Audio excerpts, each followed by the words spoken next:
You can see AI demand lifts the entire Taiwan semiconductor supply chain in June.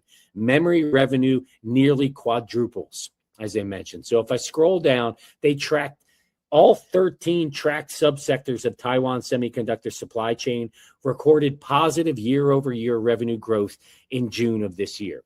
Memory led all categories by a wide margin, with revenue up by 288% year over year, reflecting continued AI and high bandwidth memory driven demand, though the scale of the increase is partly amplified by a weak base year, as they mentioned. But if you just look at the table here, you can see in all 13 of these subsectors that were tracked, memory is significantly outperforming all of the other subsectors overall. As I mentioned, memory revenue skyrocketed by a massive 288%.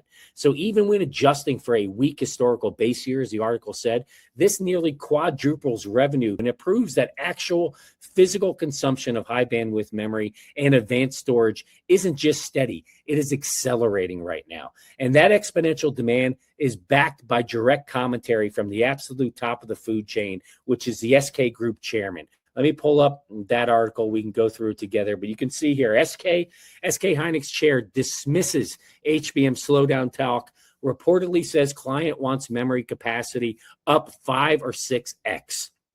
Let's go through some of the details in here.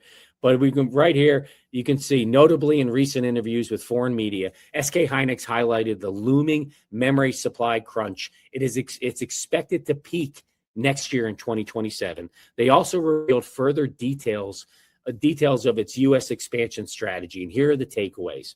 So first off, as I mentioned, reports from their chairman, the reports that customers are urging SK Hynix to boost supply 5 to 6 times what they have today. The remarks underscore the widening gap between surging AI-driven demand and available memory capacity, even as the company plans to aggressively expand production.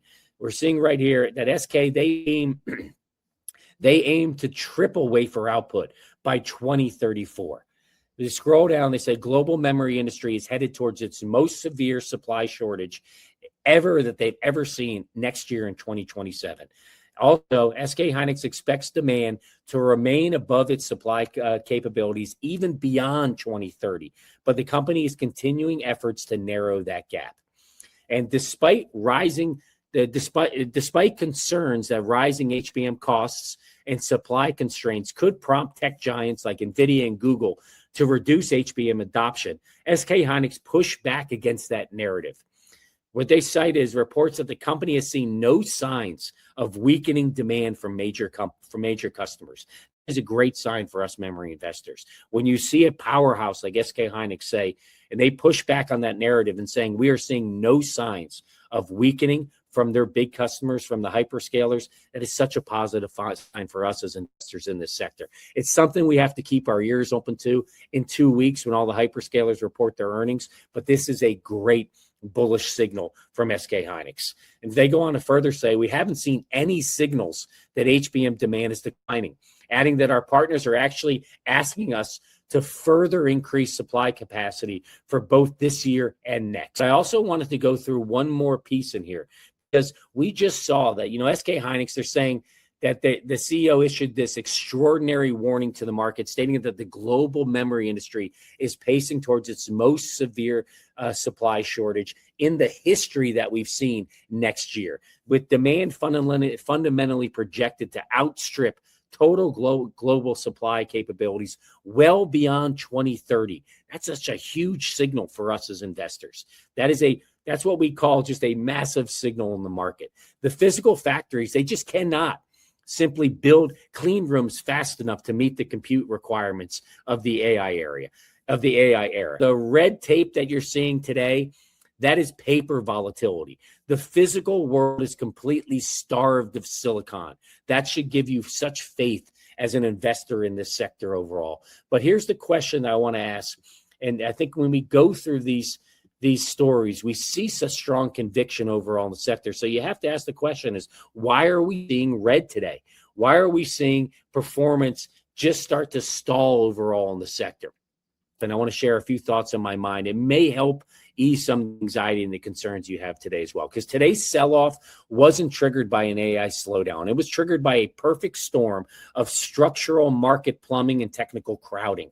Institutional money isn't questioning the demand today. It's repricing risk, and that distinction matters. We're seeing right now, as I mentioned last night, this clear arbitrage that was created by the SK Hynix ADR. You know, the recent launch, it has triggered this immediate liquidity shuffle that we're seeing in the market. Large institutions are actively rebalancing their tech portfolios. They're selling off U.S. names like Micron and SanDisk to free up capital and capture arbitrage opportunities overseas. We also have to be honest. We know that this is a heavily crowded trade. It's been that way probably for the last 12 months, even more. This sector has become incredibly crowded with investors. And when a sector gets this tightly packed, institutional algorithms use any minor macro catalyst to execute sharp profit taking and to flush out late stage momentum buyers. And then finally, it's the macro kind of headwinds that we see.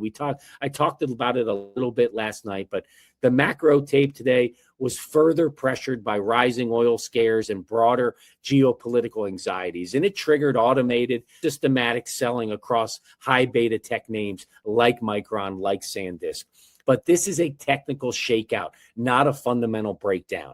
And if we look 5 years down the road, we can actually probably see the roadmap and where it's heading. Because right now, we saw a story that came out from Apple that also gave me strong conviction. Apple's kind of top secret silicon roadmap was shared earlier today, and I want to pull that up. It was shared on Tom's Hardware. So let's walk through that together and just to see what it means for the memory sector overall. But you can see the headline. Apple's rumored M7 Ultra targets 1.5 terabytes of memory and Blackwell class AI performance, reports claims. A monster 2028 offering would depend on memory shortage easing. So let's go through some of those stories. Right here, Apple plans their M7 Ultra chip. It's being designed to support up to 1.5 terabytes of unified memory and to push AI performance towards the class of NVIDIA Blackwell accelerators. But whether the lofty top memory configuration can ship at all will depend on the state of the memory market. And that part isn't expected until 2028. I think I highlighted one other piece right here. The 1.5 terabyte target for the M7 Ultra is roughly twice the capacity Apple has planned for the M5 Ultra. But here's the thing, the 1.5 terabyte would call for far more of the same scarce high cost memory, because it said Apple already pulled